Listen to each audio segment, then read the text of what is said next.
আসসালামু আলাইকুম। গানের ভক্তবিন্দু আশেকান ও জাকেরান ভাইয়েরা, যারা তরিকাপন্থী মানুষ আছেন তাদের প্রতি ভক্তি নিবেদন রইল।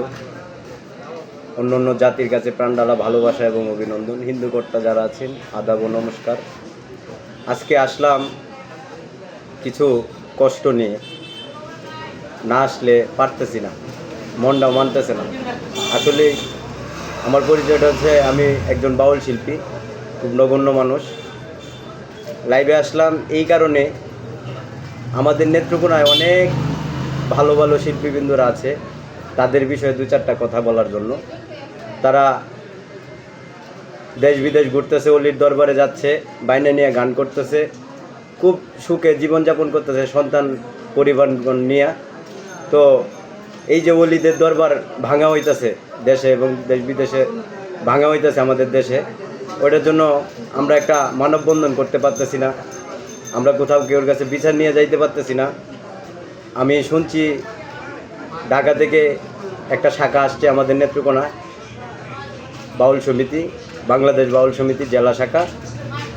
ওই সমিতির লোকেরাও ওটার প্রতি কোনো গুরুত্ব দিচ্ছে না। তারা যদি একটু গুরুত্ব দিত তাইলে মনে হয় আমরা একটু নিস্তার পাইতাম, আমরা একটু শান্তি পাইতাম। তারা তো আমাদের সাথে আসছেই না। এখন আমি তো বাংলাদেশ বাউল সমিতির সদস্য না, তারপরেও আমার কথাটি বলতে হইতেছে, আমি তো একজন বাউল শিল্পী। ওই কষ্ট নিয়ে আজকে আসছি ওই লোকটিরে দেখানোর জন্য, বলার জন্য। কারণ তারা যখন বুঝতেছে না পরিবেশ দিকে, দেশের পরিবেশ দিকে তারা বুঝতেছে না, এখন আমরা কি করব? আমাদের তো বলতে হবে, না বললে দেখতেছি তারা হইছে জ্ঞানহীন, তাদের মাথায় জ্ঞান নাই। আর নাহলে দেশের মানুষকে বুঝায় এটা পারতেছে না আমাদের সাথে একটা মানববন্ধন করার জন্য। নেত্রকোনা জেলায় তারা কমিটি নিয়ে যার যার ঘরে নিয়ে বৈশা রয়েছে, হ্যাঁ, বড় বড় পদ নিয়ে বৈশা রয়েছে। তারা কোনো কাজ করতেছে না। আমাদের অলিদের দরবারে এই যে আক্রমণ চলতেছে, তারা কোনো পদক্ষেপ নিতেছে না।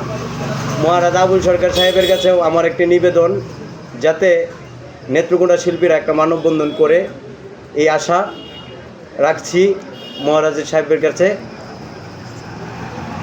আরও যারা নেত্রকোনা শিল্পীবৃন্দ যারা আছেন সকলকেই অনুরোধ করে বলছি, সকলেই এক হন। ফকির চান, হবিল সরকার যারা আছেন আমাদের নেত্রকোনায়, আপনারা যদি না আসেন তাহলে বুঝবো আপনারা ভীতু, আপনারা মানুষ ভালো না। আপনারা শুধু মানুষকেই বুঝান যে আমরা অলিদের জন্য পাগল, আসলেই না। আপনাদের বিষয়টা হচ্ছে বিজনেস।